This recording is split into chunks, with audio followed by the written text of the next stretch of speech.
Hare Krishna.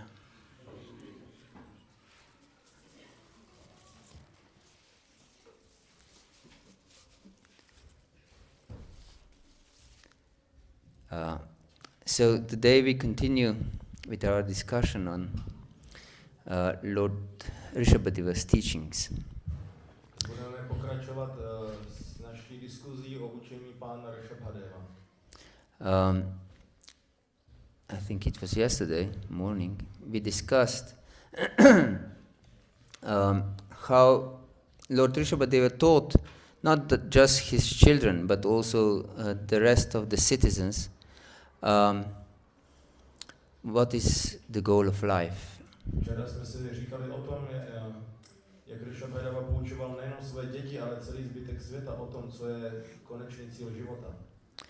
And he says that the goal of life is to taste Brahma Sokyam Dvanantam, to taste unlimited spiritual bliss. A vysvětluje, že cílem života je vychutnat Brahma Sokyam Dvanantam, neboli neomezené duchovní štěstí. Of course, we know that Brahma Sokyam Dvanantam means just devotional service. Samozřejmě víme, že toto Brahma Sokyam Dvanantam je jednoduše oddaná služba. This is not something separate from service from Krishna. To není něco, co by bylo oddělené od služby Krishnovi. But it is interconnected completely. One cannot be without the other. Like sun cannot exist without the sunlight. Je to úplně propojeno v plnosti, stejně jako slunce nemůže existovat bez slunečního světla. So there is Krishna, there is spiritual bliss. There is devotional service to Krishna, there is bliss. There is bhakti, there is bliss. Tam, kde je oddaná služba Krishnovi, tam je blaženost. Kde je bhakti, tam je blaženost. Yes. Srimati Radharani, for example, she's Hladini Shakti. And that means she's the giver of bliss to Krishna. A Srimati Radharani například, ona je Hladini Shakti, ona je vlastně zdrojem té blaženosti pro Krishnu. And she's called in one mantra that she's Prema Rupa. Yes, that means personification of love, of spiritual love. Je označena jako Prema Rupa, neboli zosobnění lásky. So we can see that without bhakti, and Radharani also represents Bhakti Devi, there is no bliss. A můžeme vidět, že bez bhakti, protože Srimati Radharani také představuje Bhakti Devi, tak bez bhakti není žádná blaženost. Yes, so we should never distinguish between bliss and bhakti. Nikdy bychom neměli rozlišovat mezi blažeností a bhakti. Yes, like Sarvabhauma Bhattacharya, when he became a devotee, he changed the word in some verse. Tattenu kampam susamikṣamano bunjana vatma kritam vipakam hridvakva purbirvidadan masti jiveta yomukti pade satayabhak. But he changed it into bhakti pade. A Sarvabhauma Bhattacharya například, on v tomto verši, který končí jiveta yomukti pade satayabhak, tak změnilo slovo mukti pade na bhakti pade. And Lord Chaitanya was surprised, why you changed the word from Srimad Bhagavatam. We shouldn't change Srimad Bhagavatam. A Chaitanya Mahaprabhu byl překvapen a říkal, proč měníš verš ze Srimad Bhagavatamu, to bychom neměli dělat. And then Sarvabhauma Bhattacharya explained that yes, mukti is something abominable without bhakti, so it should be bhakti pade, not mukti pade. A Sarvabhauma Bhattacharya odpovídá, no mukti to je něco završeníhodného, to tam nechceme, mělo by tam být bhakti správně. And few moments before he was completely dedicated to mukti. A ještě chvíli předtím on byl vlastně úplně odevzdaný tomu procesu mukti. And then Lord Chaitanya explained that mukti pade and bhakti pade is one and the same thing. There is no mukti without bhakti. Vysvětlil, že mukti pade a bhakti pade je úplně to stejné, protože není žádné mukti bez bhakti. So the Lord is one who gives liberation and gives only if he's conquered by bhakti. A Pán je ten, který dává osvobození a dává to jenom tehdy, když je poražen bhakti. So we should know that when Lord Rishabadeva speaks about mukti or Brahma Saukyam Tvanantam, it means bhakti. A měli bychom vědět, když pán Rishabhadev mluví o mukti nebo o Brahma Saukyam Tvanantam, tak to ve skutečnosti znamená bhakti. Yes, and to achieve this Brahma Saukyam Tvanantam, we discussed yesterday, we should undergo tapo divyam, transcendental austerities. A abychom dosáhli tady této Brahma Saukyam Tvanantam, tak jsme včera diskutovali, že bychom měli podstupovat tapo divyam, neboli božskou, neboli transcendentální askezi. Yes, and Prabhupada translated in his purport as suffering. A Prabhupada to slovo tapa překládá ve slově od slova jako utrpení. And in the next verse, Lord Rishabadeva explains what is this tapo divyam. A v dalším verši Rishabhadeva vysvětluje, co je tapo divyam. What leads to Brahma Saukyam Tvanantam. Co teda vlastně vede k tomu Brahma Saukyam Tvanantam? And he explains Mahat Sivan Dvaram Ahurmi Muktes Tamo Dvaram Yoshitam Sangi Sangam Mahantasti Samachitaksh Prashanta Vimanevah Sukritah Sadavoye. That Mahat Sevam Dvaram Ahurmi Muktes. So this mukti or Brahma Saukyam Tvanantam is achieved by Mahat Sevam. Takže Mahat Sevam Dvaram Ahurmi Muktes, to znamená, že tato mukti nebo to Brahma Saukyam se nám zpřístupní prostřednictvím Mahat Sevy. And it's interesting that Prabhupada translates this, that there are two kinds of Mahatmas in the verse itself, translation of the verse as devotees and impersonalists. A je zajímavé, že šla Prabhupada tady tento termín toho Mahat Seva, ta služba transcendentalistům, tak vysvětluje, že jsou dva druhy transcendentalistů, oddaní a impersonalisté. But in the same verse he translates later on that Mahatmas are only those who are completely engaged in devotional service. A v tom verši dál potom překládá, že Mahatmové jsou jenom ti, kteří jsou plně zaměstnáni v čisté oddané službě. So we should know that actually Mahatmas are devotees. Proto bychom měli vědět, že skutečně Mahatmové jsou oddaní. Yes. And so this is the process. The process is to serve great souls, Mahatmas. Tak toto je proces. Proces je sloužit velkým duším, Mahatmům. And at the same time, he also explains what should be avoided. A zároveň také vysvětluje, čemu bychom se měli vyhnout. Yeah. Tamodvaram yoshitam sangi sangam. That by associating with women and those who are attached to women or to opposite sex, this opens the door to tamas, tamodvaram. Tamodvaram yoshitam sangi sangam. Že ten, kdo se vyhledává společnost žen a těch, kterých jsou přitahováni k ženám, tak toto mu otevře dveře do pekla, do temnoty. Yes, tamodvaram. Of course, this is hell. Yes, and everyone in this material world lives in hell, actually. Ve skutečnosti každý v tomto hmotném světě žije v pekle. Because they are always in anxiety, constant anxiety. Protože každý je v neustálé úzkosti. And it's interesting, this Mahat Sevam, this is crucial for devotional service, actually. A je zajímavé, že ve skutečnosti právě tato Mahat Seva je velice klíčová v dané službě. And we see throughout Srimad Bhagavatam how much this Mahat Sevam is stressed. A skrze Srimad Bhagavatam vidíme, jak moc je právě tato Mahat Seva zdůrazňována. For example, this morning we discussed Prahlad Maharaj. Jako například dnes ráno jsme mluvili o Prahládovi Maharájovi. And Prahlad Maharaj said to his father, Matirna Krishne Paratah Svatova Mitobi Padeta Grihavartanam Adanta Gobir Vishatanta Maisram Punah Punah Charvita Charvanana.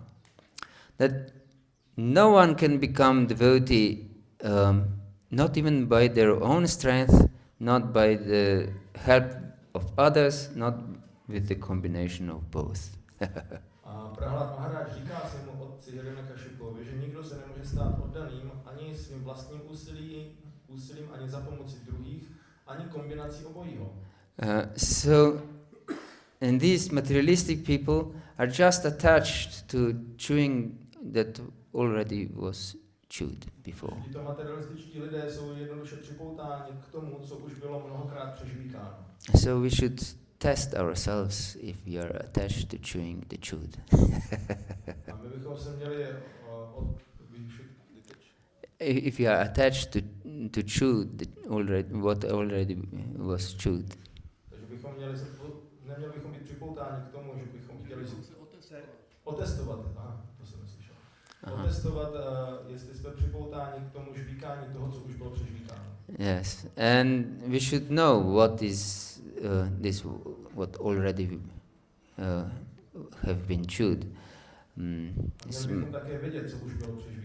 Different material enjoyments. Yes, and not just material enjoyments, which are obvious, but also to be recognized by other devotees, for example. Materiální požitky, které jsou velice zřejmé, ale třeba taky taková věc, jako být rozpoznán, například ostatními oddanými. For example, if we consider ourselves to be, and even others, that we are maybe a senior devotee, and so our what we have to say should be honored and at least listened to. Můžeme sobě myslet, že možná jsme někdo, kdo má tady co říct, a mělo by se nám naslouchat a mělo by to být ctěno, to, co řekneme. Yes, this is chewing what was already chewed. To je taky žvíkání přežvíkaného. So we should be very careful to recognize this chewed things, is what was spat out before. A proto bychom měli velice pečlivě se snažit rozpoznat, co jsou už ty přežvíkané věci, to, co už bylo jednou vyplivnuto. Yes. Or trying to please materialistic people is also the same kind of mentality. A stejně tak snažit se potěšit materialistické lidi, to je zase ta stejná mentalita. I'm mentioning this because not long ago I have read from Srila Prabhupada that he said that we don't go to the streets with Harinam to please the public. A já to zmiňuji protože jsem zrovna nedávno četl od Šrily Prabhupády, že my nechodíme na ulici dělat Harinam kvůli tomu, abychom nějak uspokojili tu veřejnost. Yes, we can easily think like this. Yes, I have to be attractive to the public to spread the holy name, isn't it? A velice snadno nás to může takto k tomu vést, abychom tak přemýšleli, že bychom měli vypadat velice přitažlivě pro veřejnost, abychom mohli rozšířit to, co chceme šířit. But actually, we try to please the public to be respected. Ale my ve skutečnosti máme učit publikum, aby nás respektovali. That those people wouldn't think that these are crazy men and women. Aby ty lidi si nemysleli, že my jsme šílenci, šílení muži a ženy. But our purpose to going out for Harinam is just to please Krishna. Nebo že bychom z toho důvodu tam chodili. Naším cílem musí být, že chceme potěšit Krishnu. So this materialistic mentality can be hidden and not easily recognized. Takže tato materialistická mentalita může být schována a může být těžké ji rozpoznat. And we discussed also this morning how we should avoid other desires. Anya bilashita shunyam. It should be shunyam. The tendency to desire other things. A zároveň jsme taky ráno diskutovali o tom, jak se zbavit všech ostatních tužeb, že by měly být šunyam, že by tam neměly být tyto tužby. Yes. Anya Bilashita. If it would be Anya Bilasha, we wouldn't have any hope. Jinak bychom neměli žádnou naději ani. But is Anya Bilashita, that means the tendency or desire to desire. Je tam ve skutečnosti, se mluví o té tendenci, té touhy mít touhu. Yes, so we should have deep desire to get rid of all desires, material desires, unwanted desires. My bychom měli být hlubokou touhu zbavit se všech těch tužeb po různých nechtěných věcech. Yes, but as Prahlad explains, it's not possible with our endeavors or endeavors of others or a combination of both. A jak Prahlad Maharaj říká, tak to ve skutečnosti ani není možné naším vlastním úsilím, ani za pomoci druhých, ani kombinací toho obojího. So, what's the solution? Tak co je teda řešení? And Prahlad also explains to his father, yes, the solution for this is Neshamati stavat rukramgrim sprashata narta pagadmoya drataha Mahyan sampadarajobbishikam niskinchananam navrinitayavat. So you should take bath in the dust of your devotees. A Prahlad Maharaj to tomu otci taky vysvětluje, co je tím řešením. Řešením je, že by se měl vykoupat v prachu z lotosových nohou oddaného. Yes, this is the solution. So great souls can help us. Takže velké duše nám mohou pomoci. Service to great souls, of course, if this taking bath in the dust means service to the great souls. So you should serve, oh, best of the demons. You should serve the great souls. A tento prach od těch oddaných, to znamená ve skutečnosti služba těmto oddaným. Musíme sloužit velkým duším, proto ty největší z démonů bys měl sloužit. Yes, and then everything is perfect. Pak bude všechno dokonalé.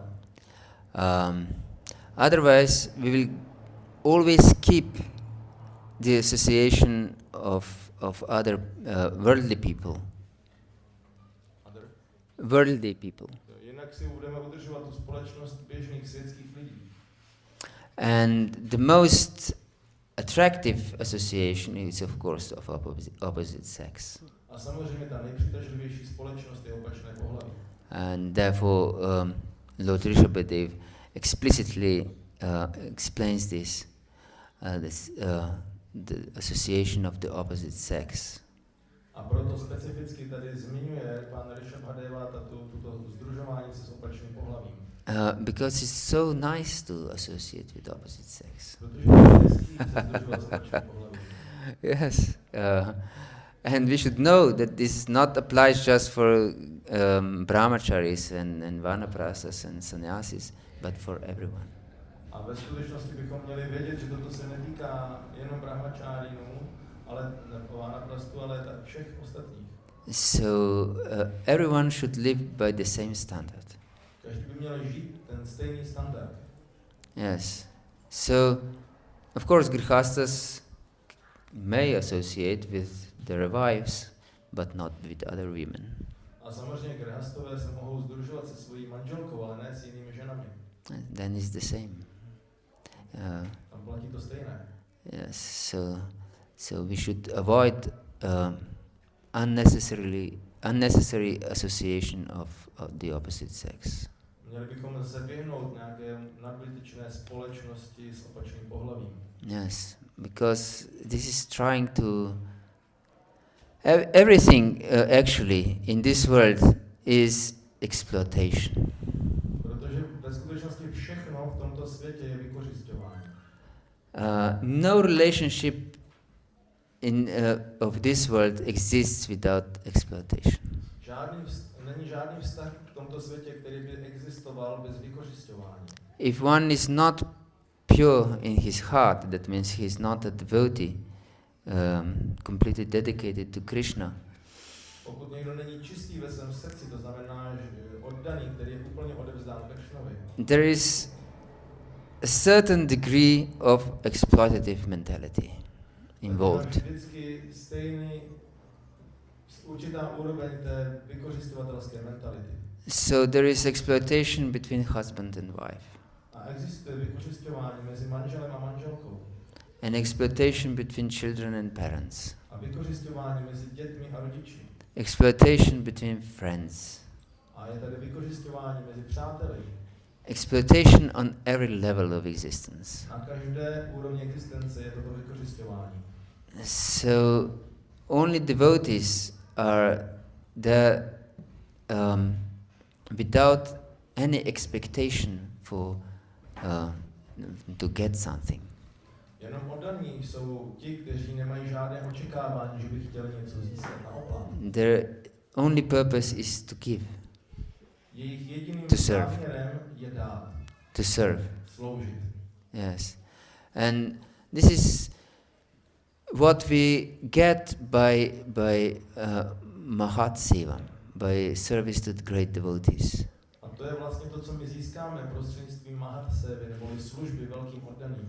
Then we can understand this, and then we can strive for this. Když tohle můžeme porozumět, tak potom o to můžeme usilovat. And without this service of great devotees, we are unable to understand this. A bez služby těmto čistým oddaným nebudeme schopni tomu porozumět.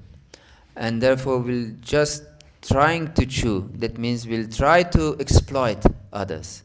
A budeme zase se snažit přežvíkané jinými slovy vykořisťovat druhé. And we can see also in devotional communities, for example, teaching some techniques of good associating with other people. A proto můžeme vidět i v komunitách oddaných, že se třeba věnuje pozornost vyučování tomu, jak se správně sdružovat s ostatními lidmi. Nowadays we have many seminars on how to relate with each other, isn't it? Dnes existuje mezi oddanými mnoho seminářů, jak právě se správně vztahovat k druhým. But these techniques of relationship is basically teaching us of cheating and exploitation. A ve skutečnosti nás tyto techniky zase učí znovu toto vykořisťování. Yes, because then I can present my purpose, my interest in such a way that others can accept it. Protože pak budu schopen představit svůj zájem, svoji věc takovým způsobem, že to ostatní potom dokážou přijmout. So I can exploit you more sophisticatedly. Takže tě můžu vykořisťovat více sofistikovaným způsobem. Yes. So I get this skills of perfect cheater. A tak získám jakoby dovednosti toho dokonalého podvodníka. So we should know that only devotee gets all qualities of the demigods. A měli bychom vědět, že pouze oddaný získává všechny vlastnosti polobohů. Only devotee is the one who is not doesn't have this exploitative mentality. Jenom oddaný je ten, kdo nemá tuto vykořisťovatelskou mentalitu. So if we want to have good relationships with other people, then we should strive to be good devotee. A proto pokud chceme mít dobré vztahy s ostatními lidmi, tak bychom se měli snažit být dobrými oddanými. Yes, to be completely devoted to Krishna. Být plně oddáni Krishnovi. This is most important in our relationships also. A to je velice na nejvíc důležité i v našem vztahu. Because then we realize, if we are devotee, that we are just a servant. Protože když realizujeme, že jsme oddaní, tak pochopíme, že jsme vlastně jenom služebník. That we are not the master. Že nejsme pán. But if I learn techniques, then I'm master of techniques. Ale když se naučím nějaké techniky, tak se stanu pánem těch technik. And I am a master in this relationship also. Pak jsem pánem toho vztahu. Because I know how to handle it. Protože vím, jak se s tím vypořádat. Isn't it like this? Není to tak? Yeah. Hare Krishna. So, yes, so we should be very alert not to be diverted to anything else but bhakti. Proto bychom měli být velice na pozor, abychom se neodchýlili k čemukoliv jinému než k bhakti. Yes. And since there is no traditional culture anymore in modern world, therefore there is conflict because of this exploitative mentality on all levels of existence. Jelikož v moderním světě neexistuje už ta tradiční kultura, tak je tady konflikt na všech různých úrovních existence. Yes, because women are not taught to be submissive to their husbands. Například ženy nejsou učeny tomu, aby byly poddajné svým manželům. So there is open exploitative relationship. A je tady takový otevřený vykořisťovatelský vztah. And therefore they even sign the premarital contract. A proto taky dokonce podepisují tu předmanželskou smlouvu. Yes, it's sheer business deal. Je to čistý biznis. So, and if I feel that I am exploited more than I can exploit you, then I go out of this business deal. A pokud cítím, že jsem vykořisťován více, než já jsem schopen vykořisťovat tebe, tak odstoupím od této obchodní smlouvy. Because I don't get enough from this business deal. Because usual business deal is to give little less than we expect in return, isn't it? Protože si mi to pak nevyplatí tato obchodní dohoda, protože v obchodě, v biznesu člověk vždycky chce získat o něco více, než kolik tam vloží. We should have some profit of our business, isn't it? Přece bychom tím biznisem měli dělat nějaký profit. Why should we do business otherwise? Proč bychom jinak ten biznis dělali? And this was the point of Prahlad Maharaj. I don't have this Vanik mentality. Vanik means merchant. A proto byl právě taky ten bod Prahlada Maharáče, že on říká, já nemám tuto mentalitu Vanik, neboli toho obchodníka. So if we come to the Lord with these prayers, please make me happy. Proto když přijdeme k Pánu s těmito modlitbami, prosím, učiň mě šťastným. Please make me healthy. Prosím, ať jsem zdravý. Please let our relationships with my family would be good and nice. Prosím, ať vztahy s mojí rodinou a přáteli jsou příjemné a pěkné. And we pray for peace in this world. A modlíme se o mír v tomto světě. And of course these prayers are maybe in the mode of goodness. A ano, ty modlitby možná jsou v kvalitě dobra. But the exploitative mentality. Ale pořád je tam ta vykořisťovatelská mentalita. Yes, I want these benefits of you, my Lord, and I can serve you a little bit in return. Takže já bych chtěl tyto benefity od tebe, můj drahý pane, a na oplátku ti můžu i trošku posloužit. Yes, and I can give you a little donation, as we heard this morning. A můžu ti dát taky nějaký malý příspěvek, jak jsme slyšeli dneska ráno.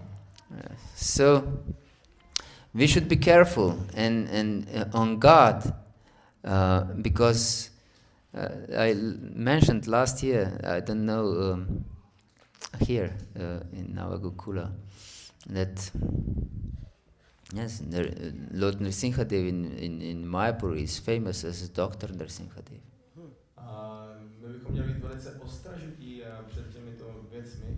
A já jsem tady zmiňoval na Nava Gokule minulý rok, že pán Nrsimhadev v Mayapuru je někdy známý taky jako doktor Nrsimhadev. Yes. So there are daily pujas for Lord Nrsimhadev, for people to get cured. Jsou tam každý den se probíhají půjči pro pána Nrsimhadeva za nějaké lidi, kteří chtějí být uzdraveni. Yes, and they get cured. A oni jsou zdraví. But they don't get bhakti. Ale nezískají bhakti. But our goal is to get bhakti. A naším cílem je získat bhakti. That means to become a devotee, to become a servant of the servant of the servant. To znamená stát se oddaným, stát se služebníkem služebníka. Yes. This was taught by Lord Chaitanya. To vyučoval pán Chaitanya. That we should become a servant of the servant of the servant. Gopi Bhartu Padakamalivar Dasa Dasa Dasa. Bychom se měli stát služebníkem Kršnova služebníka. Yes. And Rupa Goswami in his Upadeshamrita, in explanation what is detrimental for our devotional service and what is beneficial for our devotional service, in both verses he emphasizes that we should avoid the association of worldly people. A Šrila Rupa Goswami ve své Upadeshamritě v těch verších, které popisují to, co je příznivé pro oddanou službu a to, co může zničit oddanou službu, tak v obou verších uvádí vlastně tu důležitost nezdružovat se s neoddanými. Yes, in first verse, in second verse, he explains this what is detrimental for devotional service, and he says atyahara prayasascha prajalpuniyamagraha jana sangascha laulamcha shadbir bhaktir vinashati. Takže popisuje těchto 6 prvků, které mohou zničit naši oddanou službu. And jhana sanga means associating with materialistic people. Jhana sanga znamená združování se s materialistickými lidmi. And as it explained by our acharyas, that means also associating with the opposite sex. A naši áčarové vysvětlují, že to také znamená združování se s opačným pohlavím. So we should be very careful not to associate with the opposite sex. And Bhaktivinoda Thakur writes in one essay that we should always remember the example of Chota Haridas. A Bhaktivinoda Thakur v jedné ze svých esejí píše, že bychom se vždycky měli upomínat na příklad Chota Haridase. Yes, how Lord Chaitanya rejected Chota Haridas. Jak pán Chaitanya zavrhnul Chota Haridase. And he didn't do anything wrong, one can say. He just went to this elderly lady, Madhavi, I think, Madhavi, who was sister of Shiki Mahiti, who is one of the most intimate associates of Lord Chaitanya, and she also was considered to be one of the most intimate associates of Lord Chaitanya. Jenom za touto jednou starší ženou, Madhavi, která byla sestrou Shiki Mahitiho, který byl jedním z nejdůvěrnějších společníků pána Chaitanya Mahaprabhu, a i ta Madhavi byla vlastně jedním z těch nejdůvěrnějších společníků pána. And just ask for a little rice for Lord Chaitanya. And when he received this rice, he said thank you and went away. That was all. But Lord Chaitanya didn't want to see his face again. Yes, so we should be very careful not to associate with the opposite sex. Yes, I have seen many times, even brahmacharis, discussing with the ladies and laughing and so on. A já jsem to viděl mnohokrát i brahmačáry, kteří se vybavují s ostatními matažimi a smějí se a baví se přitom dobře. This is not suitable not even for grihastas. Ve skutečnosti se to nehodí ani pro grihasty. And it definitely leads to fall down. A ve skutečnosti to nakonec vede k poklesnutí. Yes, and then Devaki Mataji, he's writing on this, entering Grihastha ashram. She says that this is also some kind of stealing of women's energy. A Devaki Mataji o tom mluví, když popisuje vstupování do Grihastha ashramu, a vysvětluje, že to je taky kradení ženské energie. Because Prabhupada explains that women are the source of inspiration for men. Prabhupada vysvětluje, že ženy jsou zdrojem inspirace pro muže. And therefore it's so elevating to speak with women. Povznášející s nimi mluvit. Yes. And then many times these girls may think that yes, this person wants to marry me maybe. A pak si někdy ta dívka může začít myslet, no možná si mě chce ten oddaný vzít. And then she goes to temple president or someone and tells him, yeah, this person is interested in me. A pak jde za temple prezidentem a řekne mu, tato osoba má o mě zájem. And when temple president speaks with this person, he says, me? No, no, I just preached to her. A když temple prezident je za tím oddaný, tak řekne, já ne, vůbec, já jsem jenom kázal. Yes, so we should be careful not to be such preachers. Třeba být opatrný, nebýt takovým kazatelem. Yes. And it is explained in many different instances in our Shastra about the effects of association. A v našich šástrách je vysvětleno hodně o těch následkách takového sdružování se. For example, even Lord's son, Bhaumasura, became Asura because of bad association. Dokonce i pánův syn, Bhaumasura, se stal asurou díky špatné společnosti. He was son of Varahadeva and Mother Earth. On byl synem Varahadeva a matky země. Yes, so who can have better mother and father?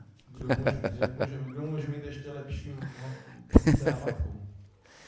Than Lord Himself and Mother Earth. Pána samotného a matku zemi. Yes, so, but even such great personality was degraded by bad association. Ale i taková velká osobnost byla degradována špatnou společností. And he terrorized all universe actually. A potom terorizoval ve skutečnosti celý vesmír. And finally he was killed by Lord Krishna himself. A nakonec byl zabit samotným pánem Kršnou. Yeah, so Krishna will not hesitate to kill his own son to protect his devotees. A Kršna se nebude zdráhat zabít dokonce i svého syna, aby ochránil svého dané. Yes, so we should be aware of this. And the other example of bad association is Dvivida gorilla. Dvivida. Okay. Takže toho bychom si měli být velice vědomi. Další příklad špatné společnosti je gorila Dvivida. Yes, because he disrespected Lakshman in Ram Lila, he became prone to associate with materialistic people. A jelikož se dopustil přestupků vůči Lakšmanovi v Rámalíle, tak začal mít sklon k tomu se sdružovat s materialistickými lidmi. So we can see that offenses are creating desire for material enjoyments and material association. A můžeme tady vidět, že přestupky oni vlastně vedou k tomu, že vytváří v člověku se potom rodí touha po smyslem požitku. And so it's detrimental to not avoid offenses very, very carefully. A proto je to velice ničivé, když se nebudeme těm přestupkům velice pečlivě vyhýbat. And there are many offenses. Mnoho přestupků. For example, there are 32, I believe, seva aparadas. Myslím si, že je 32 seva aparát. Is there more, or anyone knows? I think it's 32, but we should check maybe. Myslím si, že to je 32, ale možná se to so these seva apparatus are very easily destroyed by chanting of the holy name. Samozřejmě tyto seva aparáty jsou velice snadno zničeny zpíváním svatého jména Pána. But if we commit these seva aparadas with the idea, yes, I will eradicate them by chanting the holy name, it becomes nama aparada. Ale pokud se dopouštíme těchto seva aparát s vědomím, že já se očistím potom zpíváním svatého jména, no tak se už z těch seva aparát stávají náma aparáty. Yes, and nama aparadas cannot be eradicated by any means. A náma aparát se nedají vyrušit ničím. Yes, because Krishna can tolerate offenses against himself. Krishna dokáže tolerovat přestupky vůči sobě. And we can get rid of these offenses by chanting the holy name. A my se můžeme zbavit těchto přestupků tím, že zpíváme svaté jméno.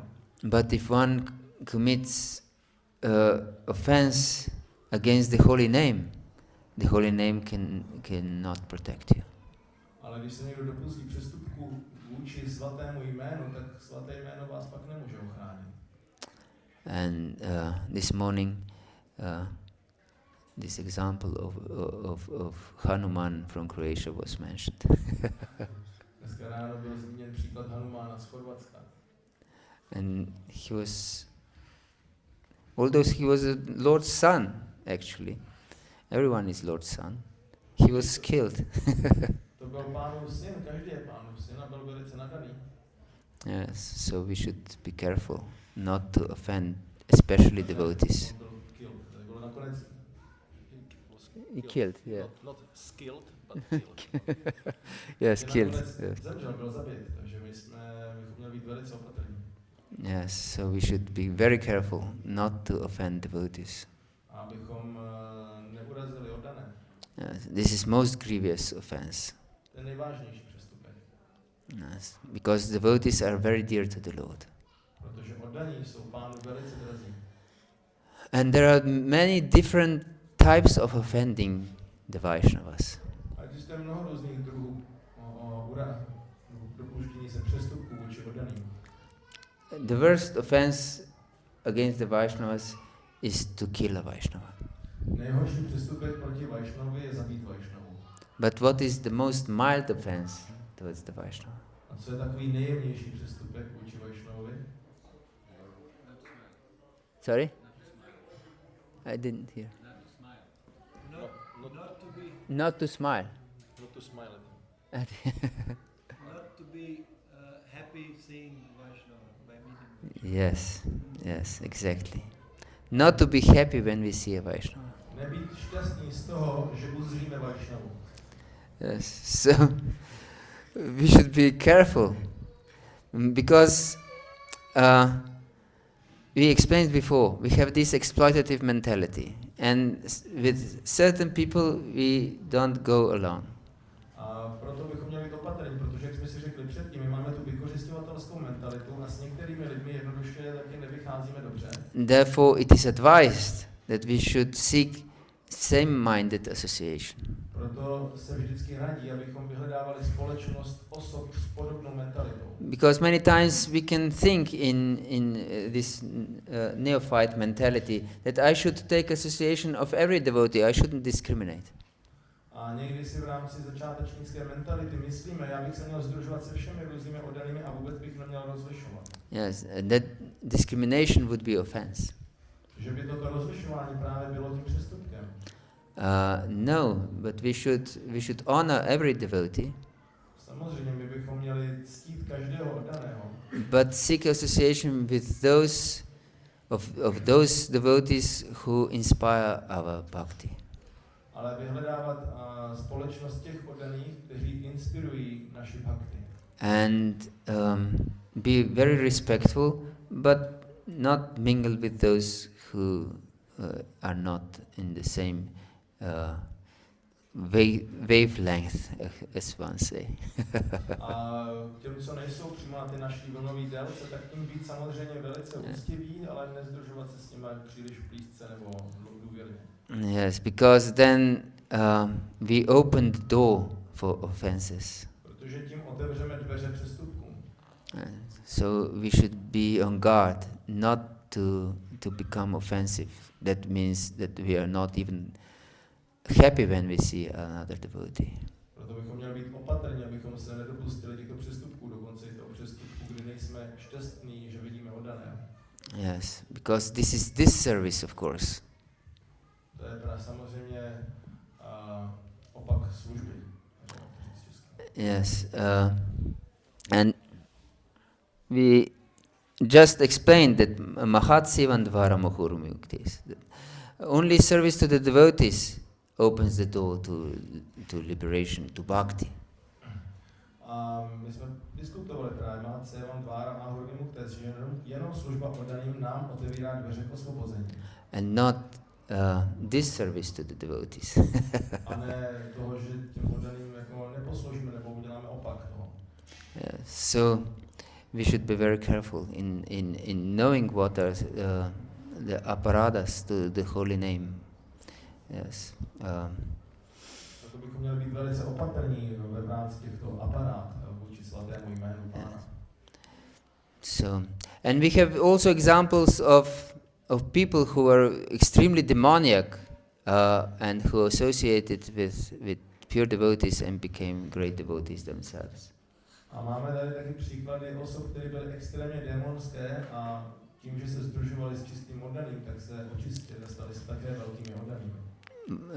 One of the most famous examples is Mrigari, the hunter. Jeden z nejslavnějších příkladů je Mrigari, lovec. It was his family tradition that he half killed animals and enjoyed seeing them suffering. Byla to jeho rodinná tradice napůl zabíjet zvířata a pak si užívat toho, jak oni trpí při tom umírání. That's extremely sinful. To je extrémně hříšné. But his quality was that he was simple. Simple. Yes. Jeho vlastnost ale bylo, že byl jednoduchý. And when he met Narada Muni, Narada Muni helps him to become a devotee. A když potkal Náradu Muniho, tak Nárada Muni mu pomohl, aby se mohl stát oddaným. And this is also instruction for us as we try to be devotees, to help every living entity to become a devotee. A to je také instrukce pro nás, kteří se snažíme být oddanými, abychom pomohli každé živé bytosti stát se oddaným. Yesterday I mentioned that this is our only mission, in fact, in life. A včera jsem zmínil, že to je ve skutečnosti naše jediná mise v životě. To be to spread this bhakti movement. Rozšířit toto hnutí bhakti. To become devotee ourselves and to spread this Krishna consciousness. Stát se oddaným sám a rozšiřovat vědomí Kršny. Yes, that our foremost mission as a grihasta is not to make money, but to make our family Krishna conscious. Naše největší zodpovědnost jako grhasty není vydělávat peníze, ale učinit naši rodinu vědomou si Kršny. Earning money, of course, is one of our duties, but it's not our mission. Vydělávání peněz je samozřejmě jedna z našich povinností, ale není to naše mise. And we will discuss this more deeply tomorrow. A více si o tom řekneme zítra. So yes. So Narada Muni he was extremely expert how to help such a degraded person. A Narada Muni byl velkým odborníkem na to, jak pomoct takovým degradovaným osobám. First he said to this hunter that you should kill animals completely. Why just half killing them? Nejdřív tomu lovci řekl, měl bys ty zvířata zabít úplně, proč je zabíjíš jenom na půl? Yes, of course we know we shouldn't kill at all. My samozřejmě víme, že zabíjet bychom neměli vůbec. But he knew that he couldn't listen if he would say, don't kill them.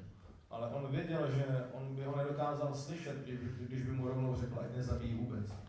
So we should try to help other conditioned souls in such a way that they can be elevated. A měli bychom jednat s tou další duší takovým způsobem, aby mohla být pozvednuta. Yes, because completely killing the animal is higher dharmic principle than half killing them.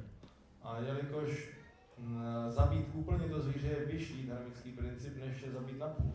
Yes, because if you kill the animal completely, then it doesn't suffer. Protože když ho zabijeme úplně, tak potom už aspoň netrpí. Yes, but if you half kill, then the animal suffers and suffers and suffers and dies. Ale když ho zabijete napůl, tak to zvíře trpí a trpí a trpí a pak teprve umře. So, yes, and he was shown the consequences of this killing. A byly mu ukázány následky tohoto zabíjení. So, we should try to connect with the state of the mentality of those to whom we are preaching. A my bychom měli se dokázat napojit na tu mentalitu těch osob, kterým zrovna kážeme. So we cannot preach to everyone the same thing. To nemůžeme kázat každému tu stejnou věc. In devotee association we can speak even of Radha and Krishna's pastimes, maybe. Ve společnosti oddaných možná můžeme mluvit i o zábavách Rády a Krišny. But we cannot discuss Radha Krishna's pastimes with some materialists.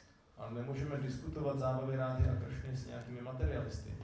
So yes, we should be careful to whom we are preaching. Proto bychom měli být opatrní a uvědomovat si, komu právě kážeme. And try to elevate their consciousness from the platform on which they are. A snažit se pozvednout jejich vědomí z té úrovně, na které zrovna jsou. Yes. And then immediately when Mrigari was facing his consequences, how these animals will come and destroy him, he became afraid. A jakmile ten Mrigari uviděl tu realitu toho, že tyto všechny napůl zabitá zvířata přijdou nakonec a jeho zničí, tak začal mít strach. So these great souls, Mahat people, will open our eyes. A tyto velké duše, osoby Mahat, tak oni otevřou naše oči. Om Ajnana-timirandasya Gyananjana Shalakaya Chakshurunmilitam Yena Tasmai Shri Gurave Namaha. I'm offering obeisance to my Guru who opened my eyes with torchlight of knowledge. Vzdávám se úctivé poklony svému duchovnímu učiteli, který otevřel mé zaslepené oči pochodní poznání. Yes, the great soul will open our eyes and will see the consequences of the sinful life. Velké duše nám otevřou oči a uvidíme následky našeho hříšného života. And how to achieve perfect life. A také uvidíme, jak dosáhnout toho dokonalého života. And this was Narada's teaching to this Mrigari. A to bylo vlastně to Náradovo učení Mrigárimu. Yes, he taught him when he was faced with the consequences of his deeds. He took shelter of Narada and said, "Please help me. How can I avoid this suffering?" A když takto viděl ty následky toho svého hříšného jednání, tak měl strach a ptal se Nárady, prosím, pomož mi, řekni mi, co mám dělat, abych se tomuto utrpení vyhnul. So this is also our duty to take shelter of superior Vaishnavas. Proto je také naše povinností přijmout útočiště u výše postavených Vaishnavů. As to take shelter of their feet. Přijmout útočiště u jejich chodidel. They're our only hope, actually. Oni jsou naší jedinou nadějí. Yes. One hasn't got by himself any devotion. Člověk sám o sobě nemá žádnou oddanost. Yes. So we can just connect with someone who has devotion.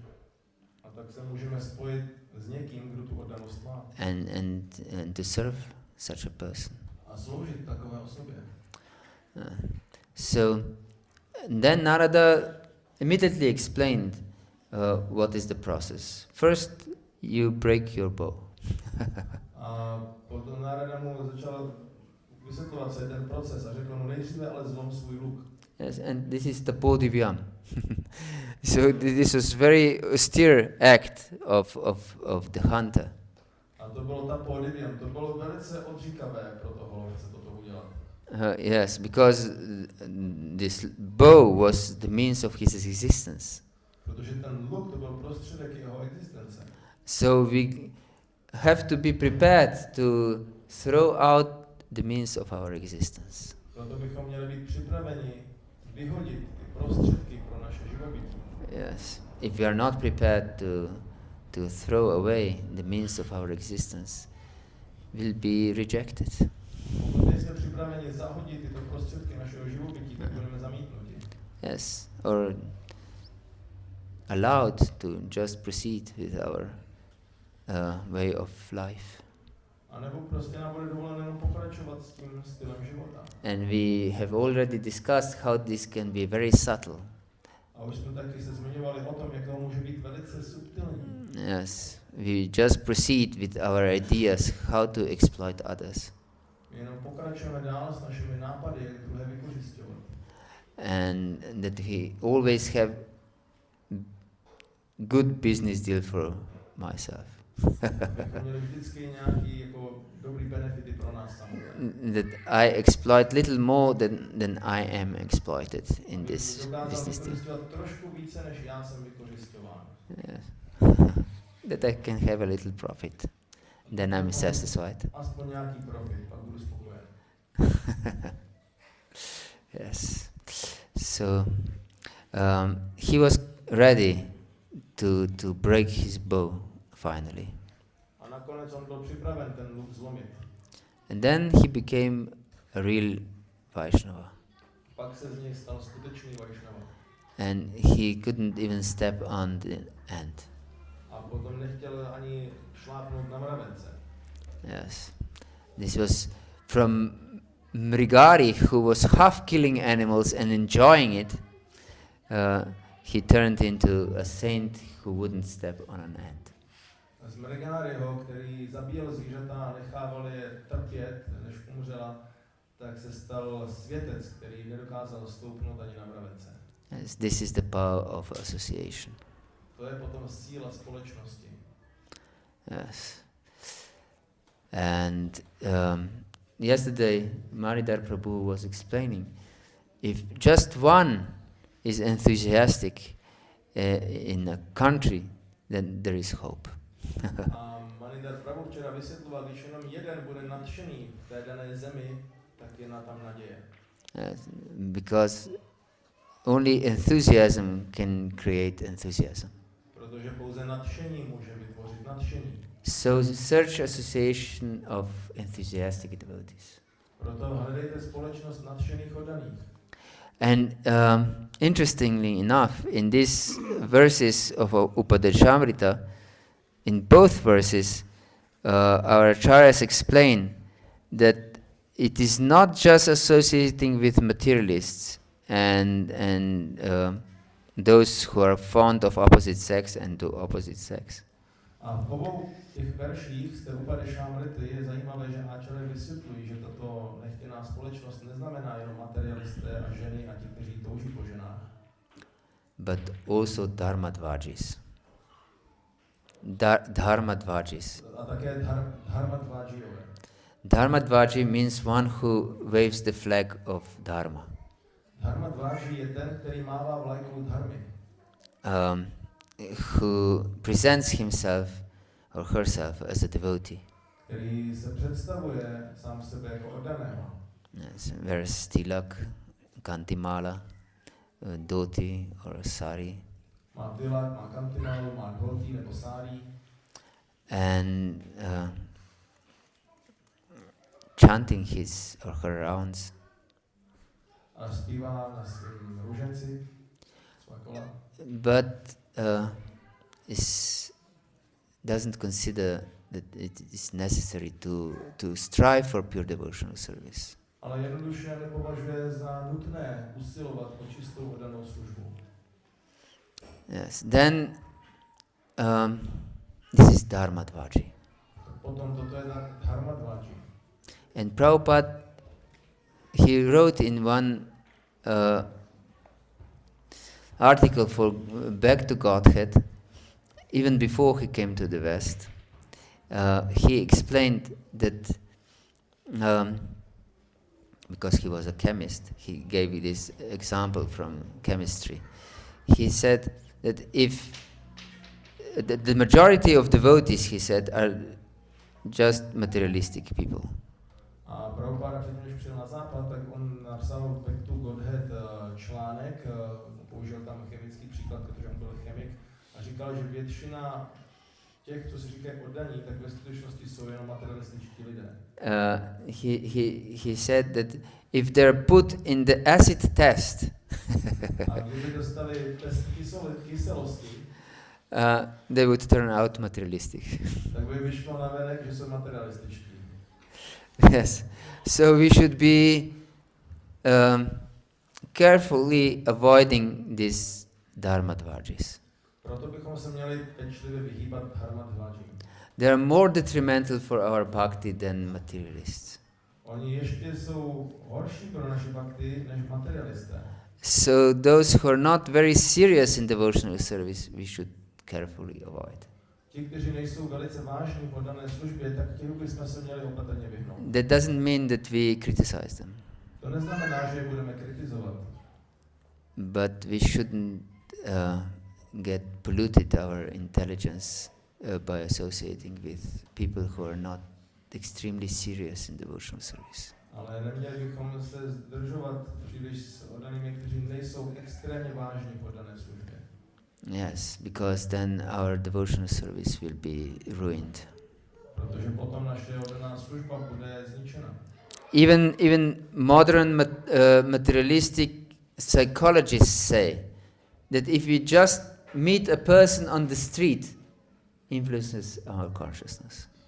Dokonce i materialističtí psychologové říkají, že i když potkáme třeba jenom člověka na ulici, tak to ovlivní naše vědomí. Why? Proč? They have an idea. Máte někdo nějakou nápad?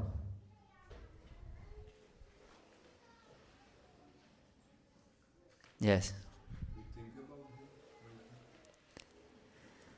We think about such person, maybe. Yes. Because mind is subtle element, and his desires may influence our consciousness. Protože mysl je subtilní prvek a jeho touhy můžou ovlivnit naše touhy. Yes, this is very important. Any other idea? Ano, to je velice důležité. Ještě někdo má nějakou myšlenku? Actually, the trick is that we all want to be happy. Ve skutečnosti ten trik je, že my všichni chceme být šťastní. Anandamayobhyasat. This is our nature. We want to be happy. Anandamayobhyasat, to je naše povaha. My chceme být šťastní.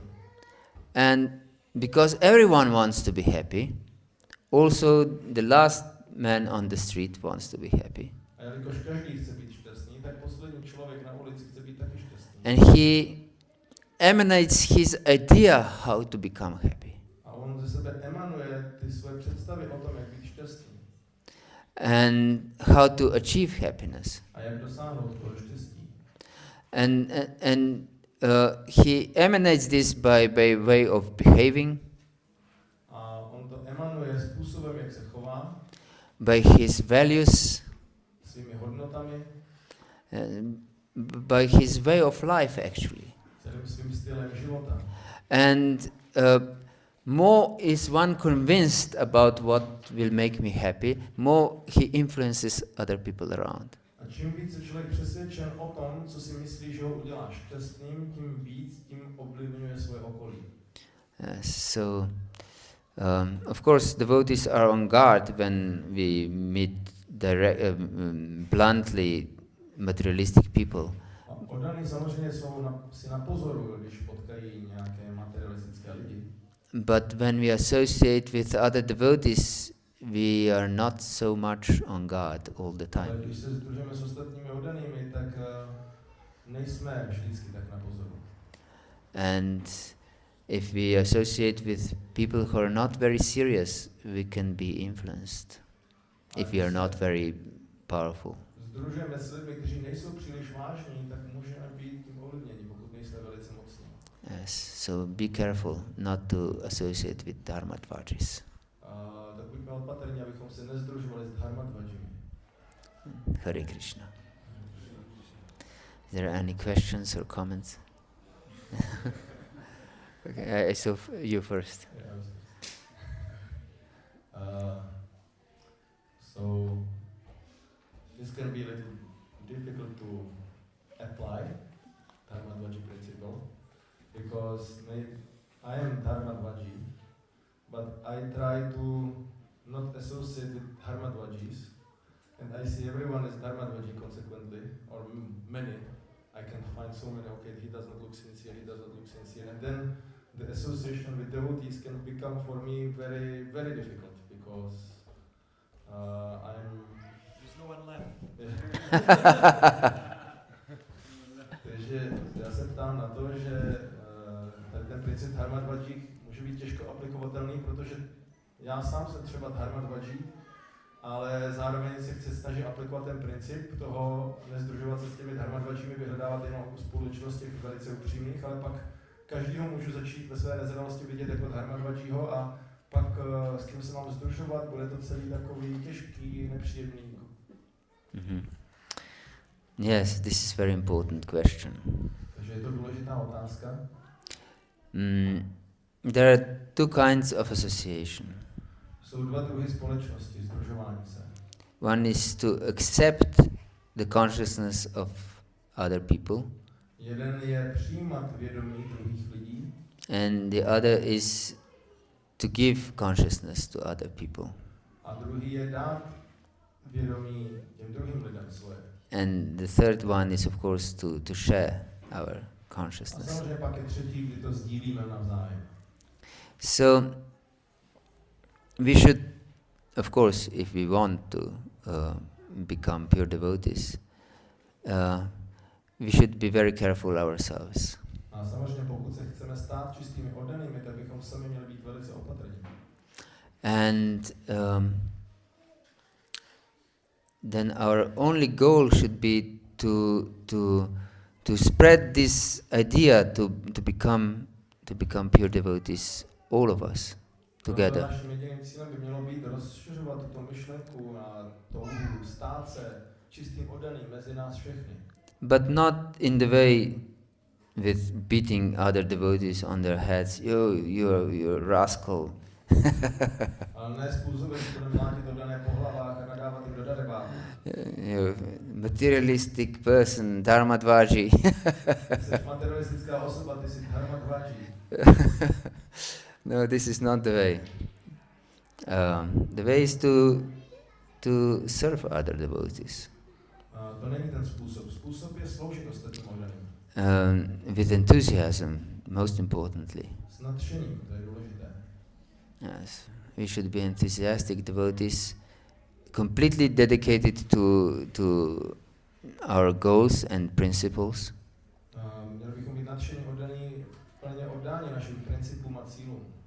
Because if other devotees see that we are a person of principles and that we don't budge a millimeter away from our principles, then they will respect us. Když ostatní uvidí, že jsme lidé principů a neodchylujeme se od svých principů, tak potom to budou respektovat. Yes, it was said that Raghunath Das Goswami, he kept his principles like line in stone.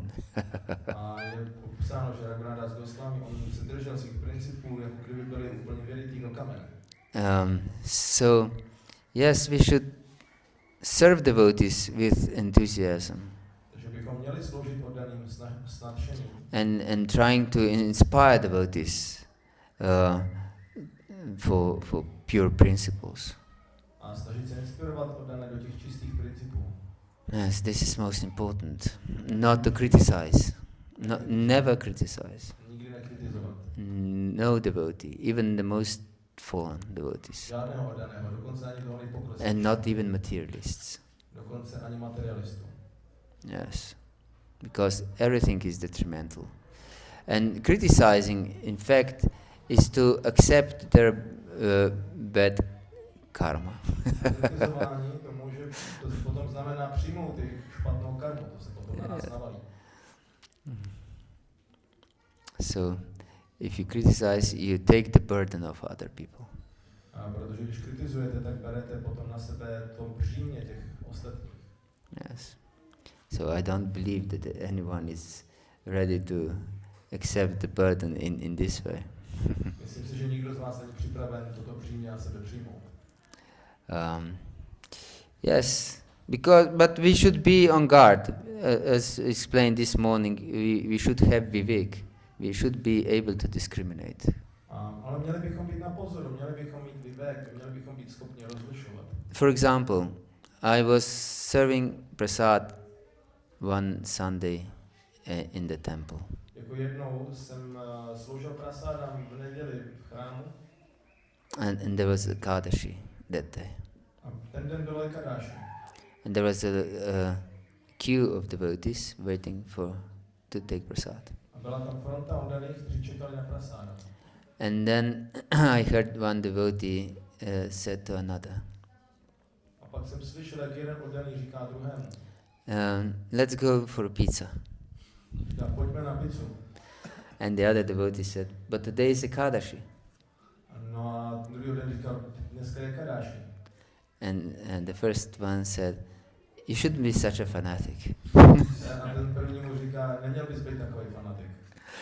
So we should be careful not to take such association. Ten člověk měl být opatrný, aby takovou společnost nepřijímal. Yes. So we should try for the best in ourselves Bychom se sami měli snažit, co nejlépe můžeme. and inspire other devotees by example and enthusiasm, to inspire them, not to beat them. A inspirovat ostatní oddaný naším nadšením, ne je ubít a donutit je. Hare Krishna. Just a small point side. Yeah.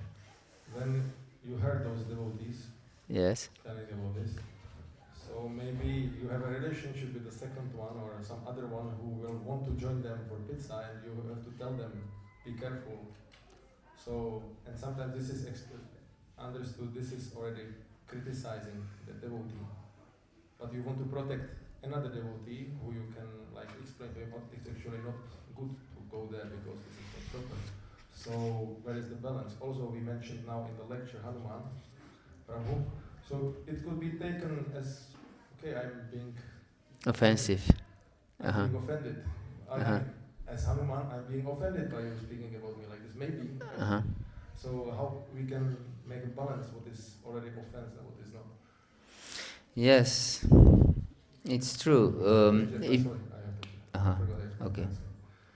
Jaký je balans mezi tím, jako kdy už je to přestupek a kdy ne? Třeba ten oddaný, co šel na tu pizzu, tak mohl sebou svíst někoho, na komu jsme mohli jakoby třeba říct opatrně s tímto oddaným, on chodí na Kadaši na pizzu, není to dobrý pro tebe, třeba dobrá společnost, je to už přestupek, je to kritizování nebo není.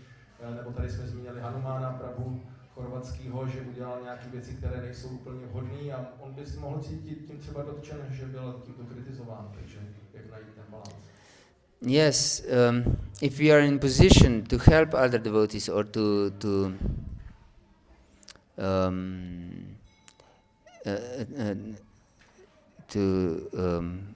warn them about something, we should do it, of course.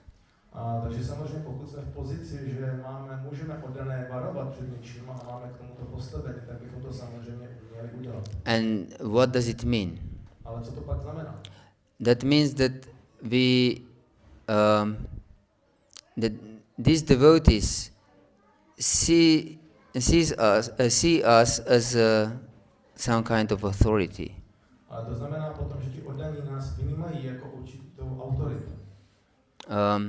If they don't accept us as an authority, we can not possibly help them. Ale pokud nás nevnímají jako nějaký druh svojí autority, tak pak jim nebudeme schopni pomoct. So our trying to help them would have counter effect. A potom, když si jim budeme snažit pomoct, tak to právě může způsobit opak. they will commit offenses against us. Oni udělají přestupky vůči nám. Yes, they will criticize us. Začnou nás kritizovat. There's another fanatic. Další fanatik. Yes. So they will indulge in some nonsense activity and also criticize alongside. Takže zaměstnáte se v nějaký úplně pitomý činnosti a ještě budete kritizovat toho daného. Yes, so we should only instruct those who trust us and take shelter of us, actually. Proto bychom měli ve skutečnosti vést nebo takto instruovat ti, kteří nám věří a ve skutečnosti u nás přijímají útočiště. Yes, or are friendly to us. Nebo jsou s námi přátelé. So it's very important to understand who we can instruct and who not. A proto je velice důležité pochopit, koho můžeme instruovat a koho ne. Because we should always be aware that yes, I'm just a servant of the servant.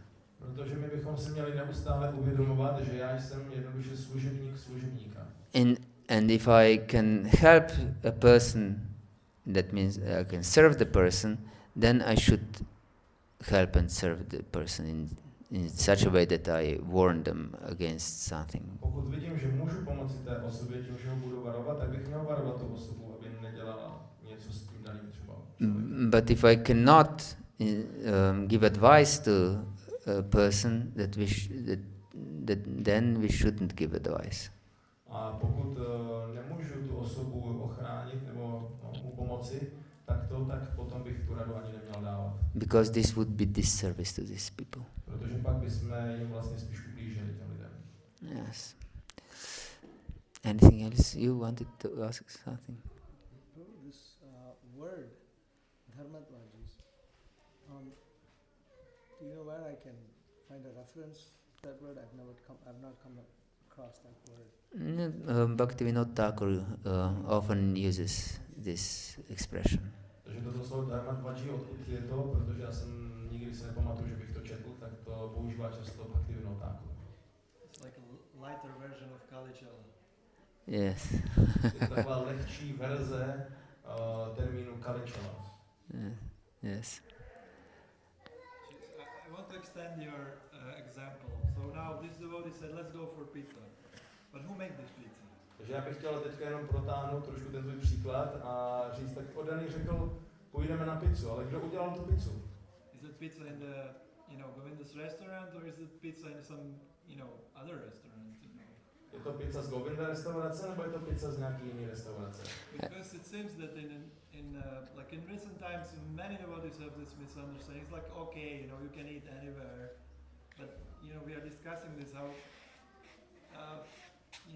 we can be influenced by consciousness of others, especially through the food. A dneska se zdává být velice běžné, že oddaní mezi sebou se přesvědčují o tom, že je možné chodit na jídlo kamkoliv jinam, ale ve skutečnosti, když tady mluvíme o té kontaminaci vědomí, tak to vědomí je velice ovlivněno právě skrze jezení. But sometimes in preaching we are, just like Prabhupada was, with devotees visiting some life member, and they were taking prasadam. These life members were, there were some kind of devotees, but probably that may not be offered or something, and even if it was offered, in that food there was a Not suitable substances. Oh yes, garlic. Garlic. There was a garlic or onion, something was there. And Prabhupada, what's very interesting, the devotees, noticed this and they kind of signalized to Prabhupada, Prabhupada, the garlic, and Prabhupada said, just eat. A pak je tady ještě další věc, že začali Prabhupády třeba kvůli kázání, chodili navštěvovat různé ty životní členy, sponzory ISKCONu a byli to lidi, kteří byli nějak zbožní, ale nebo nějaký druh oddaného, ale nenásledovali tak, jak by oddaní měli.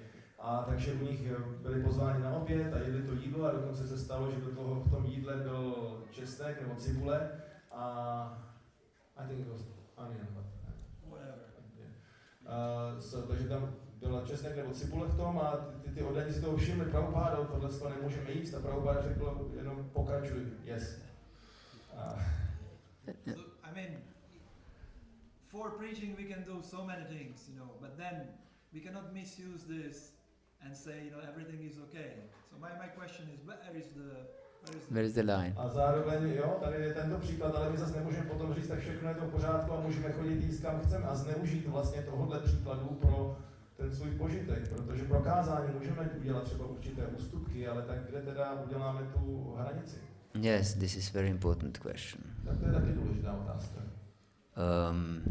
We should remember that we are the servant.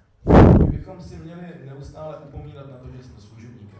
So if our master is giving us order to eat, we should eat. A pokud nám náš pán dává pokyn, yes, tak budeme jíst. But if there is no such order, we shouldn't eat. Ale pokud tady není takový pokyn, tak bychom neměli jíst. We should then follow general order of our master and not eat. A potom bychom měli následovat obecný pokyn našeho pána, mistra, a nejíst. The problem is immediately when I don't consider myself as a servant. Problém vzniká, když já přestanu sám sebe považovat za služebníka. When I take the authority to judge in this way, I will act like this. In this circumstance, I will act like this. In this circumstance, I will act like this. I am acting as a master. Když se já rozhoduju v této situaci, budu jednat tímto způsobem, v této situaci budu jednat tímto způsobem, pak já jednám jako pán. So, Prabhupada is in a position that he can judge, yes, now we should eat and now we shouldn't. A Prabhupada je v tom postavení, kdy si může dovolit říct, tak teď bychom měli jíst a teďka bychom jíst neměli. For example, he sent once Harikesh to preach in Russia. Jednou poslal Harikeshe, aby kázal v Rusku. And he said, but there is no vegetarian food. A on dával argument, tam není žádný vegetariánský jídlo. I will, but if I eat meat, then what will happen to my spiritual progress? A když budu jíst maso, co se stane s mým duchovním pokrokem? And he said, to hell with your spiritual progress. A Prabhupada odpověděl, to ti pomůže udělat duchovní pokrok. Just preach Krishna consciousness, Prostě kaš vědomí Kršny. even if you have to eat meat. I kdybys měl jíst maso. So, but this was not his general instruction. Ale to nebyl jeho obecný pokyn. So his general instruction is to follow Ekadashi. Jeho obecný pokyn bylo následovat Ekadashi. And also very strongly by all of our acharyas and our shastra too. A taky velice striktně následovat pokyny našich áčáryů a našich šástry. All other acharyas and shastras also instruct to follow Ekadashi very strictly. A všichni naši áčáryové a šástra tak také zdůrazňují následovat Ekadashi velice striktně. As it is said that the sin of killing your mother and father and to have sex with with the wife of your superiors can be eradicated. Je řečeno, že hřích z toho, kdy zabijete svoji matku a otce a máte sex s manželkou svého nadřízeného, tak tím může být zničen. But there is no remedy if you break Ekadashi fast. Ale není žádné odčinění, když porušíte Ekadashi půst. So, we should be careful to follow Ekadashi. Proto bychom měli být opatrní v rámci toho Ekadashi. Yes, but if our master in some circumstance, we should know it is not just whimsical, but in some circumstance orders us in some different way, we should follow this and not be attached And it's also exemplified by Lord Krishna's instruction to Yudhishthir on the battle of Kurukshetra. A když nám duchovní mistr nařídí jednat jinak a tak dále, tak bychom to měli udělat a neobávat se. To vidíme na příkladu taky, když Yudhishthir dostal pokyn od Kršny na Kurukšetře. He said that Yudhishthir should say that Abhimanyu is dead. And Ashwatthama is dead. Že Yudhishthir by řekl Kršna, nebo Kršna řekl, Yudhishthir by měl říct, že Ashwatthama je mrtev. Yes, because Drona wouldn't believe anyone but Yudhishthir. Protože Drona neuvěří nikomu jinému než Yudhishtirovi. Because Yudhishthir is Dharmaraj. Protože Yudhishthir je Dharmaraj. He follows Dharma by all means. Následuje Dharmu všemi prostředky. So Yudhishthir was hesitant.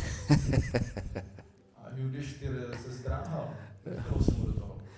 Yes. But finally he followed the instruction of Krishna. A tak nakonec to ale následovalo ten pokyn Krishna. So we should follow instruction of our superiors, of our spiritual master. Měli bychom tedy následovat pokyny našich nadřízených, našeho duchovního mistra. Yes, and then everything is perfect. A pak bude všechno dokonalé. Hare Krishna. Yes. Takovou myšlenku mě napadla v té opatrnosti vůči dát někomu dobrou radu. Napadlo mě, že Krishna dává vždycky svobodnou vůli a na tom je vlastně i založena parampara. Aby mohla fungovat, tak musím já něco od někoho chtít. Chci tě přijmout, tak jak Krishna vlastně v Bhagavad-gítě přijal Krishnu jako svou autoritu, tak potom ten pokyn od autority může zafungovat. Já ho přijmu a budu se snažit podle toho jednat. Ale když někoho nepřijímám jako autoritu a on se mě snaží poučovat, tak potom vzniká antagonie a nechci, prostě a vzniká ten problém. Tak jestli i ta dobrovolnost, jestli bychom měli jako poradit někomu jenom když mě o to žádá. He's asking that when we have this principle of parampara, there is the side of the disciple or the person who is being instructed, and the question is that if I don't want to be instructed by that person, then there is some antagony or there is some some tension, and I don't want to accept this person to instructing me, so he's asking what is the principle about, jak to bylo? That the person has to willingly accept that authority, otherwise does it have a sense to instruct him if he is not willingly accepting it? Yes. We explained this. If someone is not ready to accept authority from us, for example, we shouldn't instruct them. My jsme to už vysvětlili, že někdo, když od nás nepřijímá, že jsme autorita, tak bychom mu neměli dávat pokyn, nebo ho poučovat. And there is also Bhaktivinoda Thakur's writing that, for example, if a disciple doesn't have faith in pure devotional service, in pure bhakti, he shouldn't be initiated. Je dokonce i vysvětleno v písmech, že pokud žák nemá víru v čistou oddanou službu, tak by ani neměl být zasvěcen. So we should know who to instruct and who we shouldn't instruct. My bychom měli vědět, koho instruovat a koho ne. So those who take our instructions seriously, we should help them in such a way. We should serve them in such a way. That doesn't mean that I am your master, but I'm your servant. I'm helping you in such a way. I'm serving you. Měli bychom pochopit, že tu osobu nepoučujeme jako, že mu chceme nějak vládnout, ale že se mu tím sloužíme, že se mu snažíme pomoct. And of course, if we are in the position of being instructed, we should seek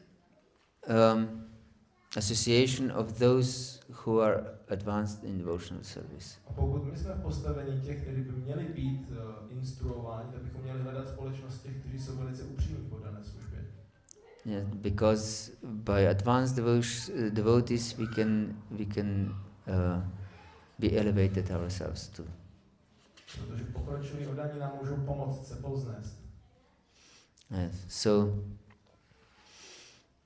we should be careful with whom we associate. Proto bychom měli být opatrní na to, s kým se And it is explained also in Upadeshamrita, we should seek association with those advanced devotees who are without any tinge to criticize others. A v Upadeshamritě je také řečeno, že bychom se měli blízce združovat s oddanými, kteří nemají, v jejich srdci nezůstal zlomek touhy kritizovat druhé. Yes. So this should be our authorities. To by měly být naše autority. Yes, please. I have to deal with something. Okay. So I will ask Nila Prabhu if he can translate. I have to do something now.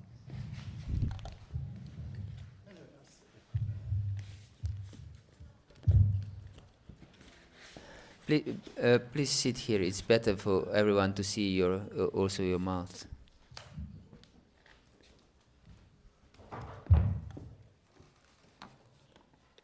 You had a question? Please ask. So we're thinking about if we have one enthusiastic person in the country, then it can light up enthusiasm for the country. So what if we have one person which is a Mataji, young Mataji, marriageable age, and she's really enthusiastic for preaching, and she likes to collect other young devotees in her sangha, and she's like promoting all this, what she's doing about like spreading Krishna consciousness, and she's really enthusiastic about it. Am I only one who sounds little something's wrong here? And she's promoting, mixed sanghas, of course, because anyway. So, like about this enthusiastic one person in the country, and it seems like legit if you don't know all the principles. So, do you have any comment on that? Takže Prabhu se ptá, nebo ano, jeho otázka je, že ohledně toho jednoho nadšeného, oddaného v té játře, který může zachránit celou situaci, že existuje v jedné játře Mataji, která je velice mladá, ale velice nadšená do kázání a je schopná svým kázáním přitáhnout další mladé lidi a potom je sdružuje v takové stanze nějaké, ale má nezralé pochopení ještě Kršna vědomí, takže třeba propaguje to mixování mužů a žen v té sanze, a takže on si není jistý o té kvalitě, tak se ptá, jestli by mohl.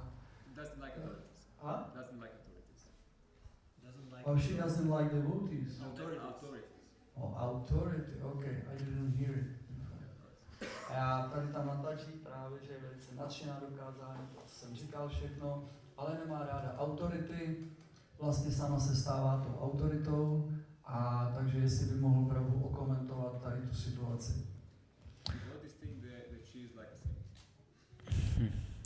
Yes, this only sentimental devotees will think that she's a saint. Takže ta situace je taková, že pouze sentimentální oddaní budou přijímat tady tu Mataji jako autoritu. As a saint. As a saint. Budou ji přijímat jako světce. Yes, because if she doesn't like authority, then she is putting herself as an authority. Protože když ona nemá ráda autority, tak sama se umístí do té role autority. Isn't it? And if one is putting himself on the place of authority, that is disqualifying in the beginning. A jestliže se sami umístíme do pozice autority, tak jsme už od začátku diskvalifikovaní. Because we are the servants of the servant of the servant. Protože Takže normálně jsme služebníci, služebníka.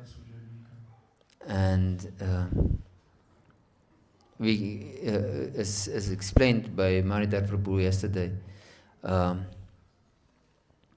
even Prabhupada acted like this. I'm just a servant of Bhaktisiddhanta Saraswati Thakur. You are here by his mercy. He sent you to me, and so he accepted authority completely, Prabhupada. Takže jak Manidhar Prabhu včera vysvětloval, že když Šrila Prabhupada jednal pouze jako služebník, sám vysvětloval, že přišel na základě pokynů jeho duchovního mysla Šrily Bhaktisiddhanta Sarasvatiho a že všichni jeho žáci přišli milosti Šrily Bhaktisiddhanta Sarasvatiho. To je ten princip. Takže on skutečně jednal na základě splnomocnění pokynů jako služebník.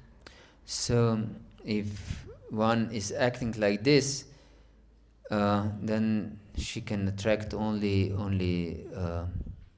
very sentimental devotees.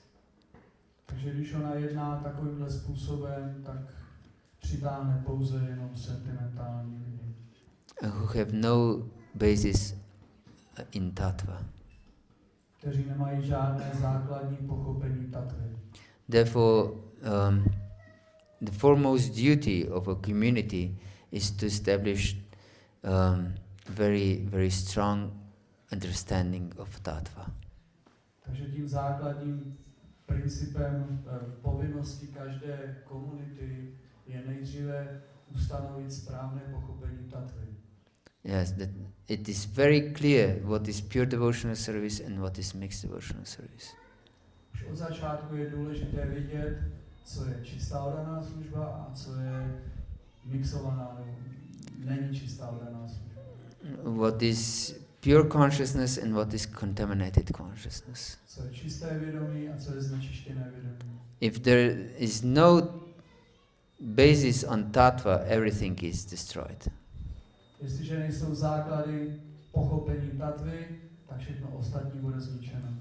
Therefore, Prabhupada was putting so much emphasis on tattva. Proto Šrila Prabhupada kladl takový důraz na tatvu. He emphasized pure devotional service. Zdůrazňoval čistou oddanou službu. He said that there is so many movements in this world, so-called spiritual movements, that promote something mixed, but not pure devotional service. Šrila Prabhupada vysvětlil, že v tomto světě existuje tolik mnoho takzvaných spirituálních hnutí, které kážou, ale nekážou čistou oddanou službu a proto jsou zničené. So there should be one movement which propagates only pure devotional service. Takže je potřeba, aby zde bylo alespoň jedno hnutí, které káže čistou oddanou službu. And of course, this should be our movement. Samozřejmě to by mělo být naše hnutí. Yes. So you said one person to be inspiration. So just a concept of inspiration to be for a country, to be a young Mataji, is that like even like possible? Yes, Manidhar Prabhu explained that there were 15 Matajis who were very inspired, and that very early there were 20 and 25 and many inspired Matajis. Takže ta otázka nebo ta doplňující otázka byla ohledně toho, jestli ale ten základní koncept toho témata, že by mohla být jako tou inspirací pro ostatní, tak samozřejmě ano, to platí, protože Manidhar Prabhu vysvětlil, že nejdřív bylo 5 Matajis nadšených, potom se to zvětšovalo, 10, 15, 20 Matajis, které byly nadšené, a ten počet se zvětšoval. But of course, Mataji or not Mataji, if someone is following authority, then he's bona fide. And if someone doesn't follow authority, he's bogus. A nezáleží ve skutečnosti na tom, jestli Mataji nebo Prabhu. Jestliže někdo je ochoten a inspirovat, následovat autority, tak přirozeně se může stát autoritou a naopak. So if we have this service mentality, then we are very humble. A jestliže máme služebnickou mentalitu, tak inspire other devotees by our humbleness and complete dedication to Guru and Krishna. A my inspirujeme ostatní oddané naší pokorou a naší odhodlaností sloužit misi duchovního mistra. But if we want to present our empowerment to everyone, and please follow me, don't follow these idiots. A jestliže se snažíme vnutit ostatním to naše splnomocnění, následuj mě a ne ty ostatní idioty. That means that we are deviant. We don't understand Tattva and we want to be some kind of Lord. Takže tím ukazujeme, že my sami jsme idioti a že nejsme vůbec plnomocní. Yes. So we don't want to be servants, we want to be the Lord. Takže my nechceme být služebníci, we want to be The Master. okay. Chceme být páni. Hare Krishna. Yes. Oh. You see, just if you could comment just the idea regarding the instructing the others who does not accept us as authority, or we have not that official empowerment to instruct others, and they are not willing also to listen to us. So could there be like a solution just to share our understanding of the situation, just to share our understanding of the Shastra, Guru Swarup Shastra, and not be attached if they are accepting it or not. Just just to place it out that, because you see in Srila Prabhupada he mentioned that if we hear or we see something wrong, we shouldn't be quiet.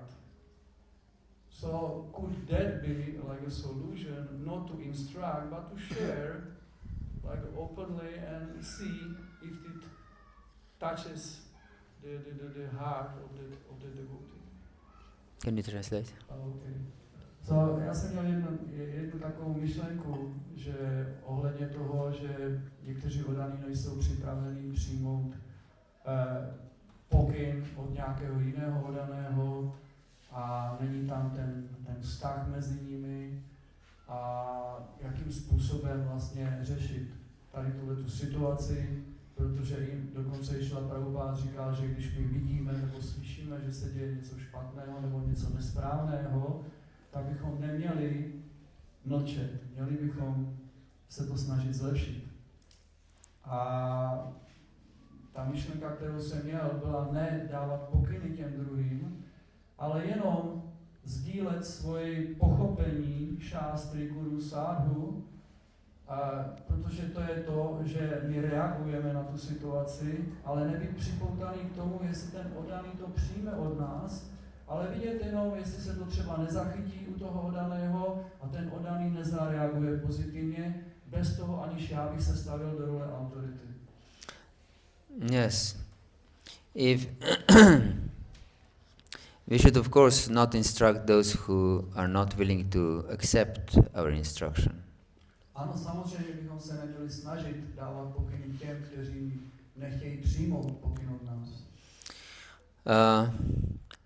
But if we have opportunity to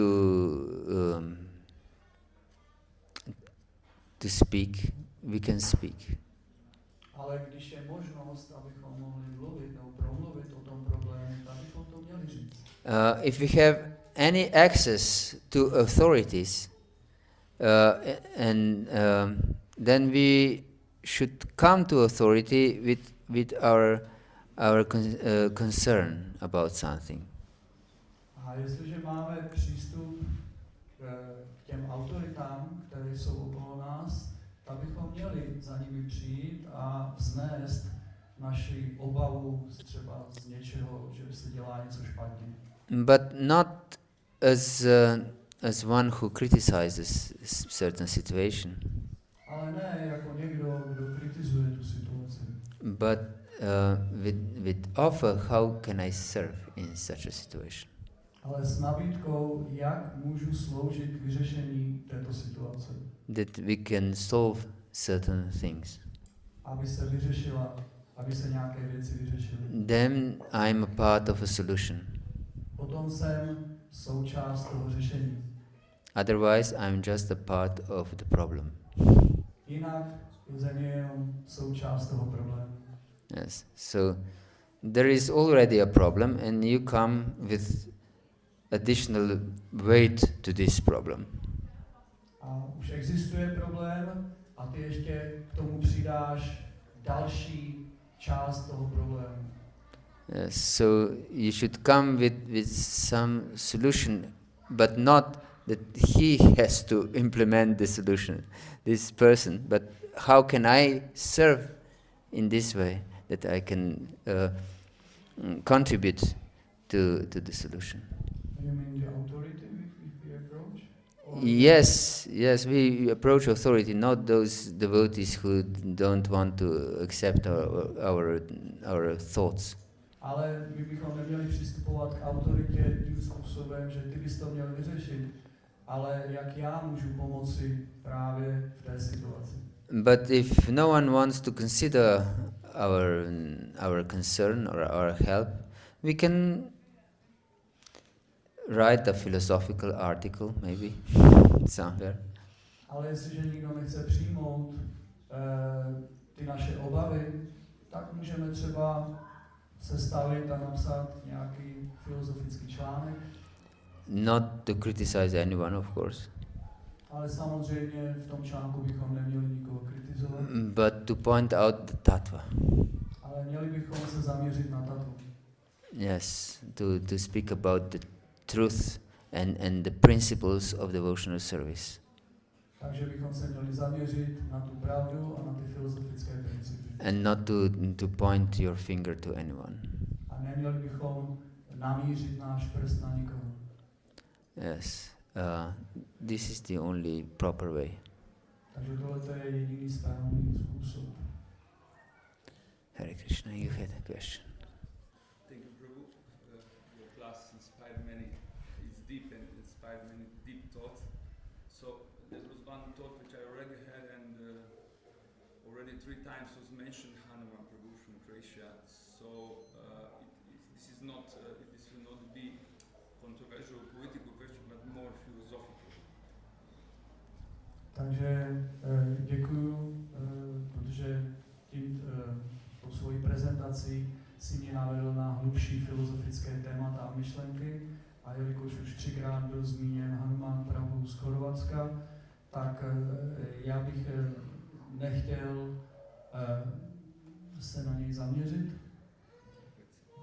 So basically my question is, why someone die, and who is eligible to understand and see why someone die? Why so? Why someone or somebody die? Oh yes. So, and I have just more explanation. Okay. Takže moje otázka je, proč někdo umírá? And the second part of that first? Who is eligible, who is qualified, who is in position to say why somebody died? Mm-hmm. Takže ta první část byla, proč taková osoba umírá. A ta druhá otázka, nebo ta druhá část je, kdo je kvalifikovaný k tomu, aby vysvětlil, proč ta osoba zemřela. Why this question arises in my mind? You see, my father died from COVID. Thousands of people died from COVID. Pankajanga Prabhu, who is saint in our movement, died. His Holiness Bhakti-yoga Maharaj died from COVID. Hanuman Prabhu also died from COVID. So I heard many devotees say, he got his reactions. But, then I'm thinking, it seems then maybe all this mentioned before, maybe they got also, according to that logic, their reactions, so to say. So I didn't find it suitable to say anything. So that arises in my mind question, why someone died? Why Hanuman died? Why, these holy persons died? So I'm not that level to understand you mentioned something else, so maybe you can enlighten me and other more about that, because I cannot say that he died. It's not, he's definitely offensive, you know, that's, I have my first-hand experience with that, but I cannot say, I don't have knowledge to say that, so maybe you can tell more about that. So. A tady z toho, co jsem, nebo co už Prabhu popisoval, tak z toho vychází otázka, že tolik mnoho různých lidí a vajšnavů opustilo tělo nebo zemřeli kvůli covidu. Znamená, Hanuman Prabhu také zemřel kvůli covidu, ale stejně tak zemřeli Pankajangri Prabhu, stejně tak zemřel nebo odešel nebo opustil tělo i His Holiness Bhakti Maharaj a další různý další. Takže je to tak, že všichni také dostali svoje reakce za to, že dělali něco špatně, nebo jak to rozlišit, kdo zemřel na základě reakcí a kdo zemřel na základě covidu jenom.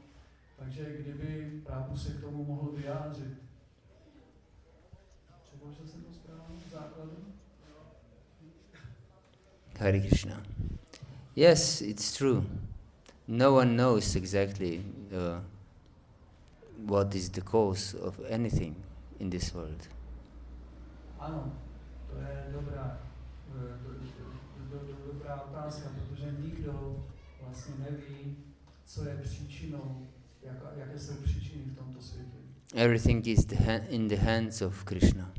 Všechno je v rukách Krishny. Yes.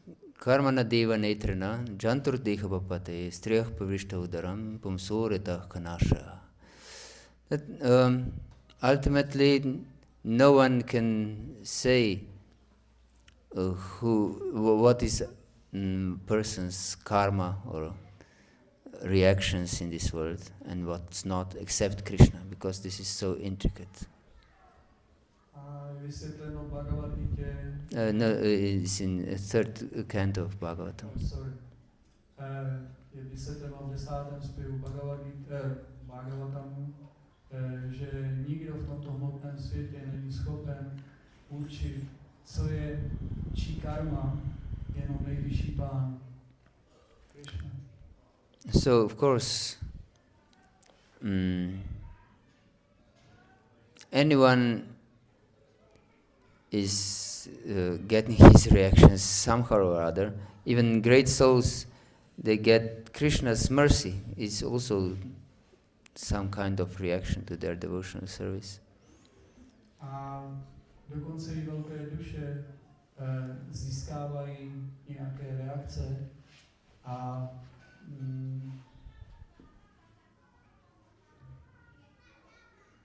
Krishna's mercy is also some kind of reaction to their devotional service. A Krishnova milost je to také určitou reakcí za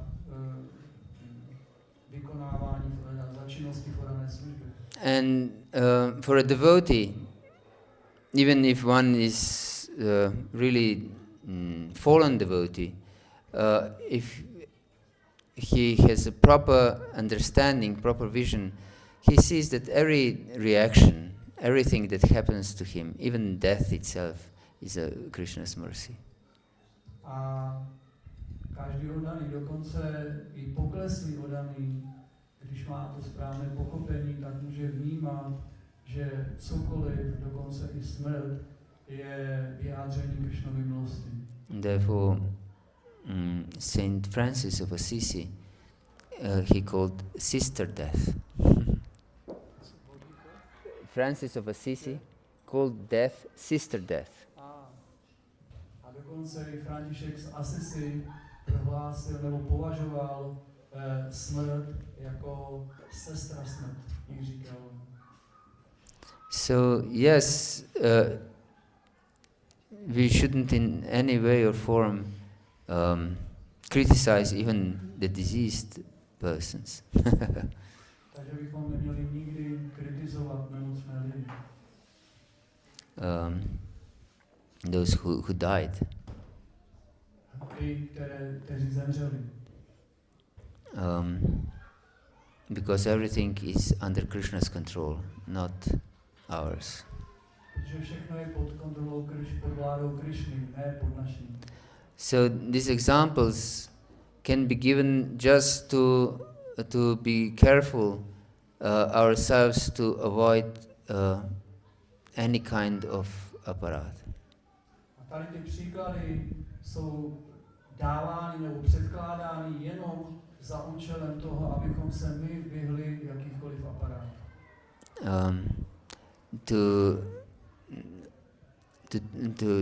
To learn something from these examples, good or bad examples. Abychom se poučili, ať už z dobrých nebo špatných situací, ve kterých se někdo nacházel. Yes, so maybe it's not proper to that we mention the name at all, but we should at least learn something and be very careful ourselves. Možná, že nebylo nejvhodnější, že jsme zmínili jméno toho oddaného, ale co je nejhlavnější, je poučit se z té situace. And not to point fingers. Not to point fingers. A ne ukazovat prstem na někoho. Thank you very much for this question. So I think we should end here. Thank you very much for your attention. Shila Prabhupada ki jai, Gaura Bhakta Vrinda ki jai, Nitai Gaur Premanandi. Please accept